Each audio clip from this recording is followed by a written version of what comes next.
Hey everybody, this is the not always so happy guy with the maybe, but maybe not totally, but maybe somewhat kind of happier guy named Charles Traynor on the Who Knows Who's Happy review. How are you doing, Charles?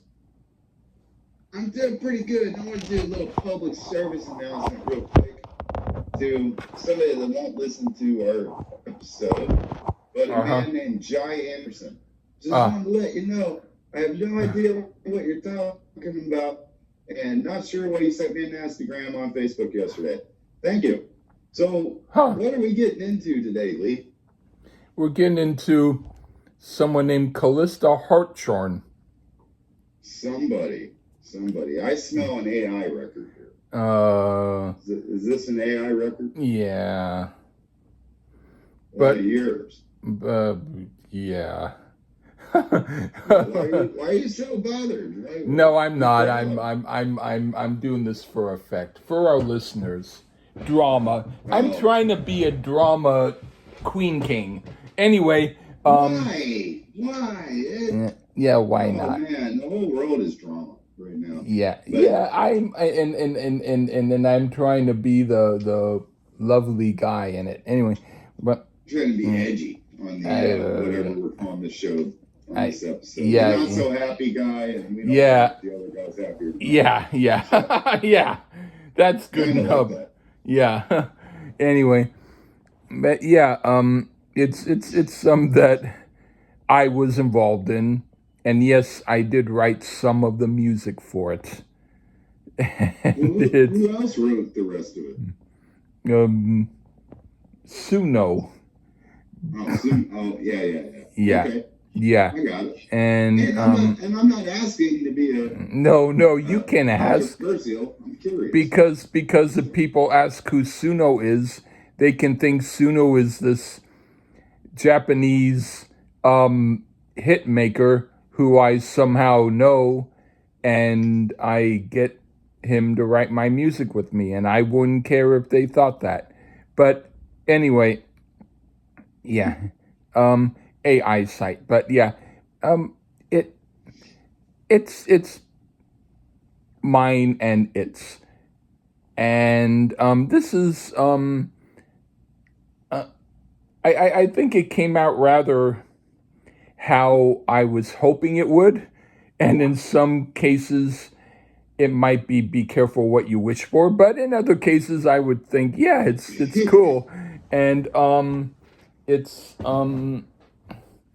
and then the lady on the picture, if anybody sees it, that's according to my specifications done by another AI site. But anyway, yeah, her first album. Not sure if she's going to have any more, but she might.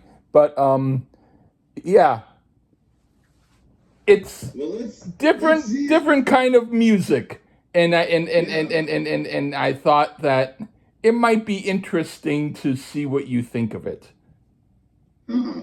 Yeah, Yeah. We just did Doodah Band, and that was like yeah. one of the worst reviews from as far as Lee liking it as I've ever heard. So let's So see. maybe this is going to be quid pro quo. Who knows? Well, I Just don't gonna, know. I don't know. As always, with Lee's efforts, sometimes I, it's a critique, sometimes it's a what I but would keep, and then sometimes it's a flat out I like it or hate it. but Whichever. just you can do it however you want. But I always like to think that I'd like you to think of it as far as just when you heard An it, outside entity. what you thought of it. That's all. I, that's what we got. Okay, All cool. right. All right. So how about why not you start this time? Okay. The first song is called My Zippy Pep. Well, it wasn't exactly what I expected. Uh, Fairly jazzy bass work in the beginning, and I do like the little piano flourishes here. Matter of fact, the keyboard work throughout is pretty damn fly, I might say. Song takes a lot of twists and turns, almost gets a bit Russian folk style in parts.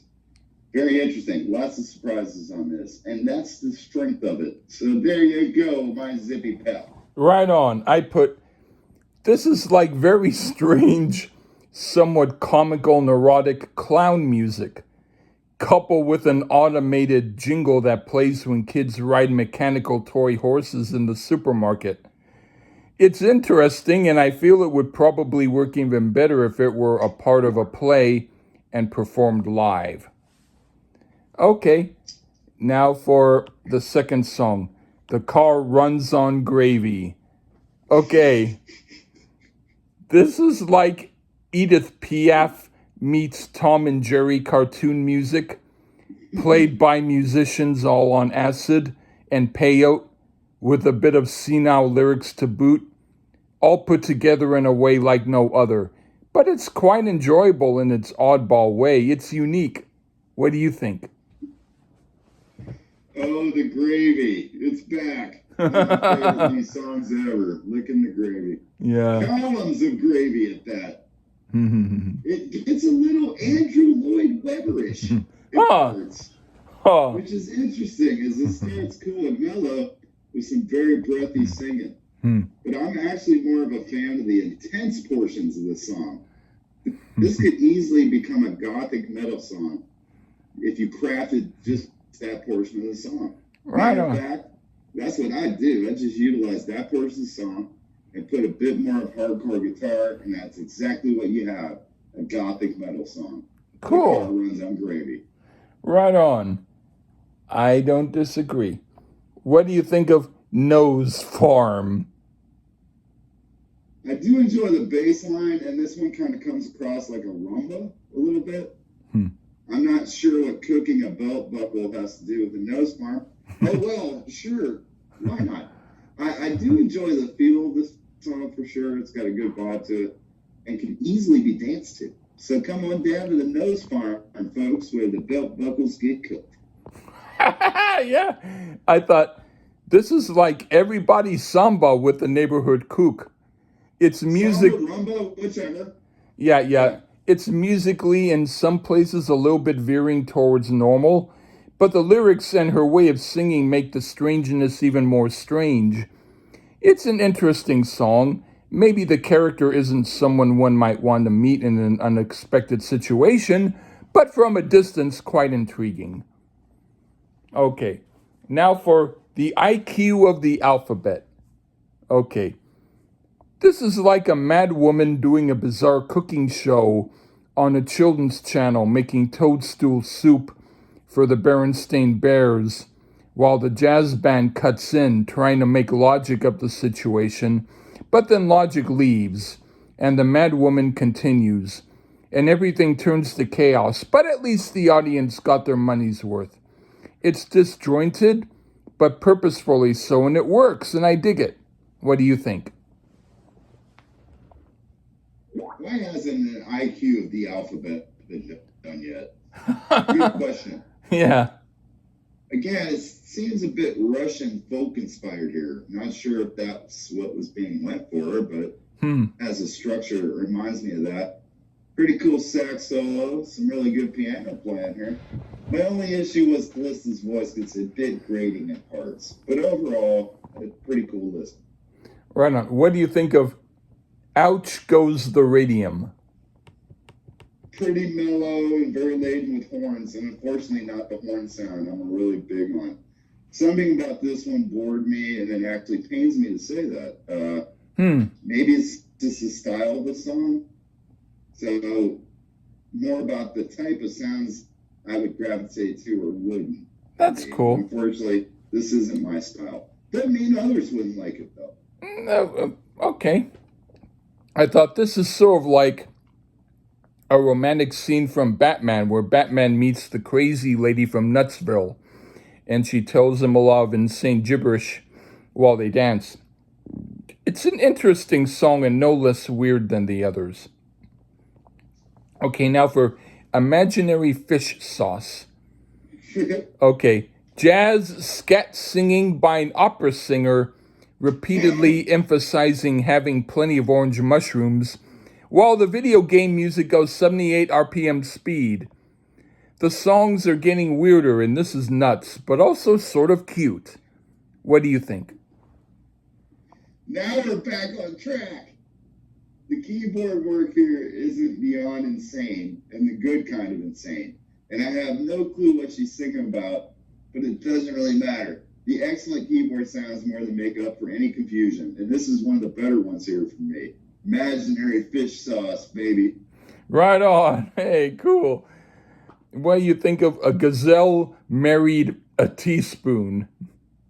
Well, I mean, that would be something if an animal married an inanimate object like a utensil.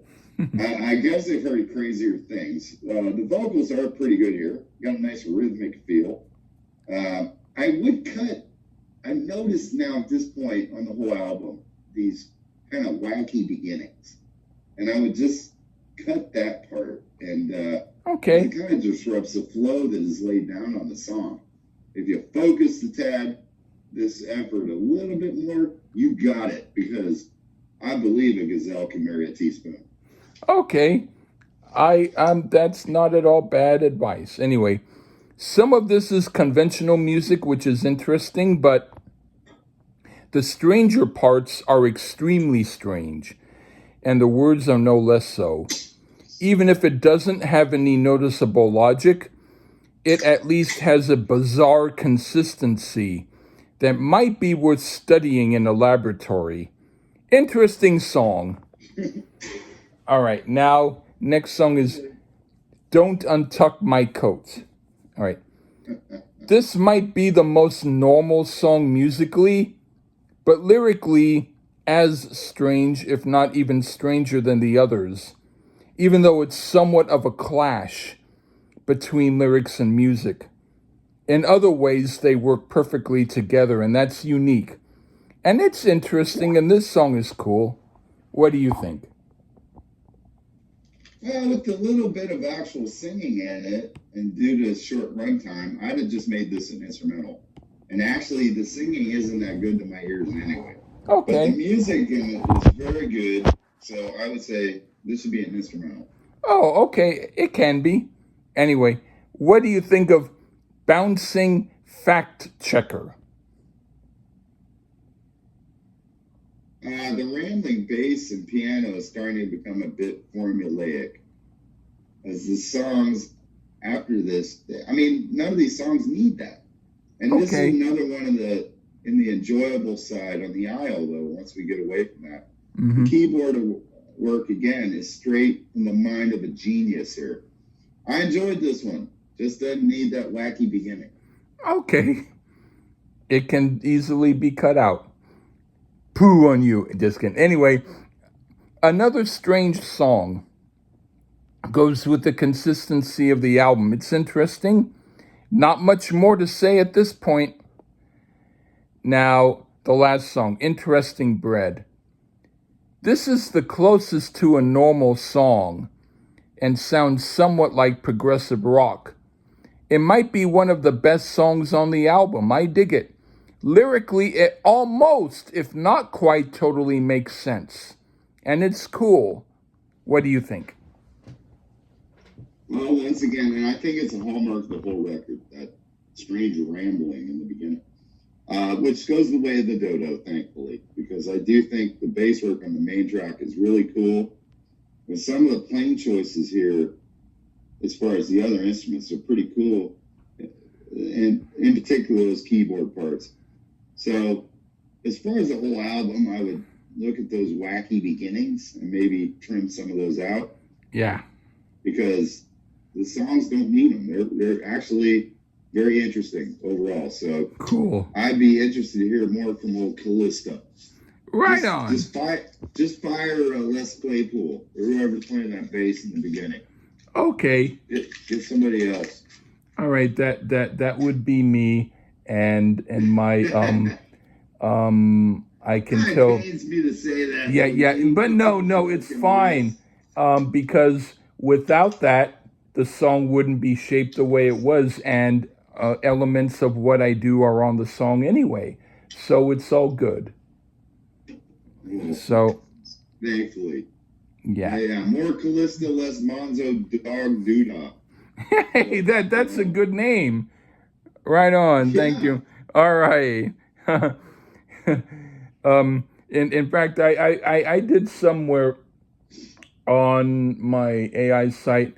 I wanted a picture of, and I put my name on it to see what came up for an album, and it was like Lee with like 8 E's, and then like GESTVZMPQPHZTVLEERS